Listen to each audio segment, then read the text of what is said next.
Welcome students. Today we will discuss about lumbar vertebrae.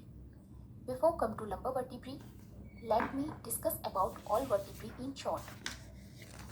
Total vertebrae are 33 in number.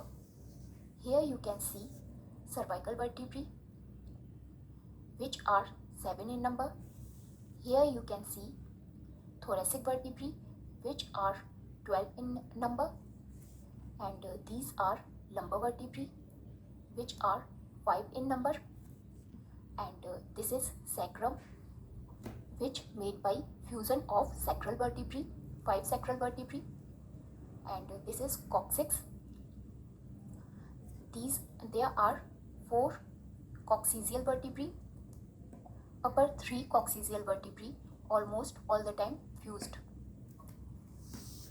Here you need to know the main difference between cervical, thoracic and lumbar vertebrae. There are mainly 2 differentiating features between them. First is transverse foramen. This is transverse foramen.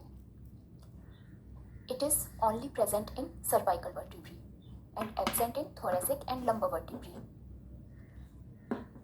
Second feature is costal facet. Here you can see costal facet. Costal facet only present in thoracic vertebrae and absent in cervical and lumbar vertebrae. So these are main differentiating feature. Other differentiating feature like body of cervical vertebrae is smallest and body of lumbar vertebrae is largest, and the body of thoracic vertebrae is almost heart-shaped. Next differentiating feature on the basis of vertebral foramen. Vertebral foramen is largest in cervical vertebrae and smallest in thoracic vertebrae. Now come to lumbar vertebrae. These are 5 in number.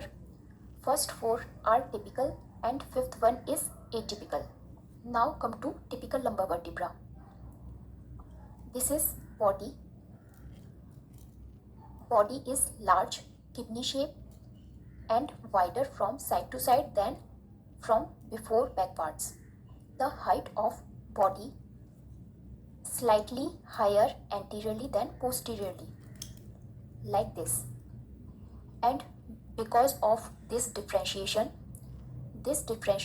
is responsible for lumbar lordosis. Lumbar lordosis means forward convexity of lumbar spine. Now second feature is vertebral foramen. This is vertebral foramen and it is triangular in shape. Now next feature is pedicle.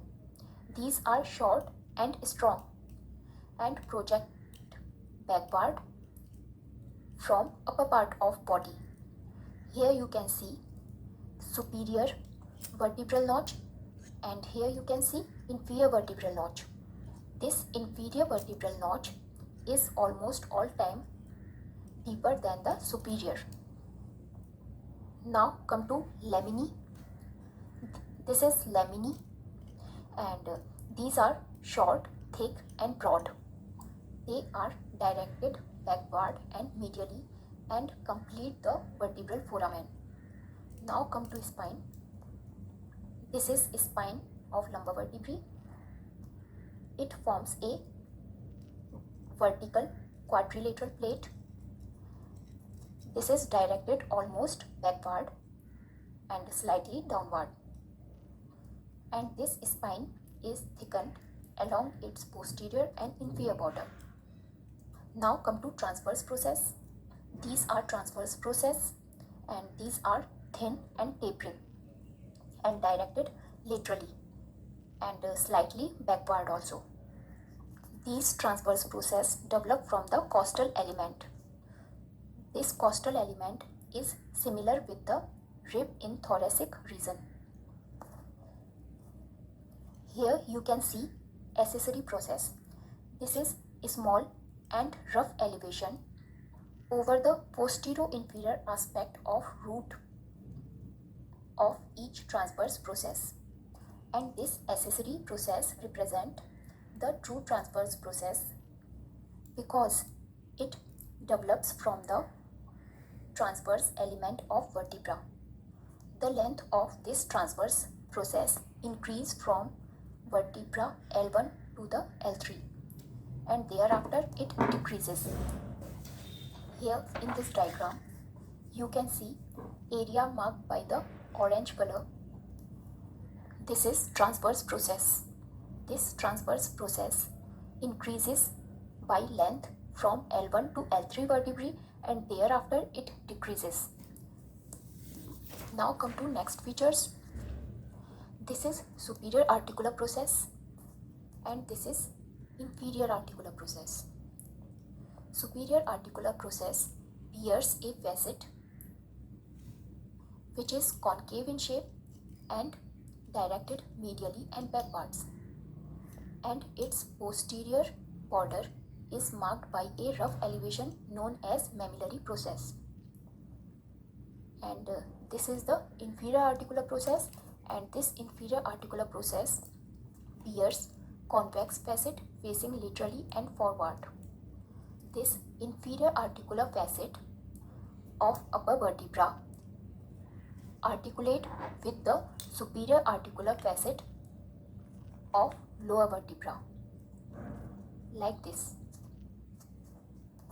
Now come to atypical lumbar vertebra or L5 lumbar vertebra. There are mainly three distinguishing features of atypical lumbar vertebra from the typical lumbar vertebra.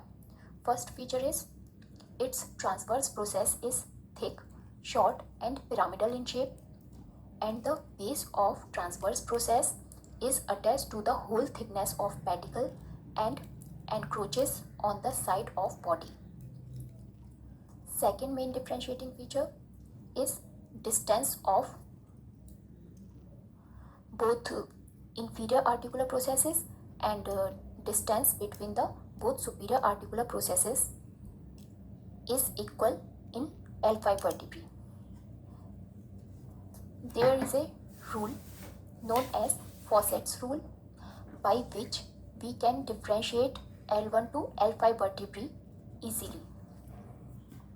If we will join 4 points, both superior articular facets and both inferior articular facets together, then it makes a shape. If this shape like a rectangle with long horizontal line, then this is L5 vertebrae.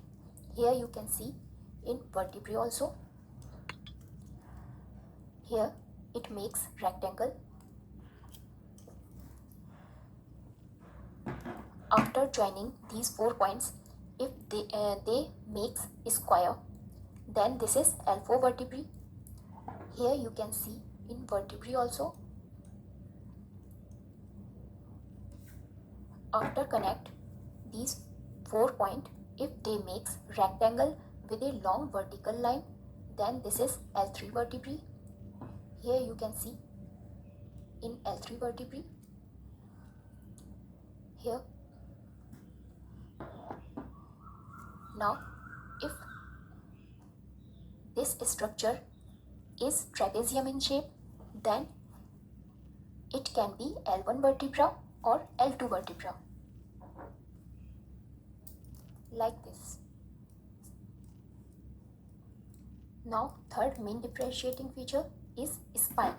Spine of L5 lumbar vertebra is small, short and rounded at tip.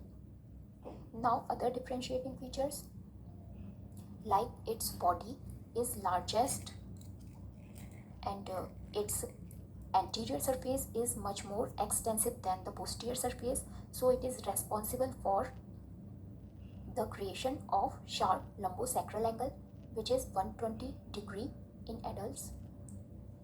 And other differentiating feature is its superior articular facets looks more backward than medially, and its inferior articular facets look more forward than laterally as compared to other lumbar vertebrae.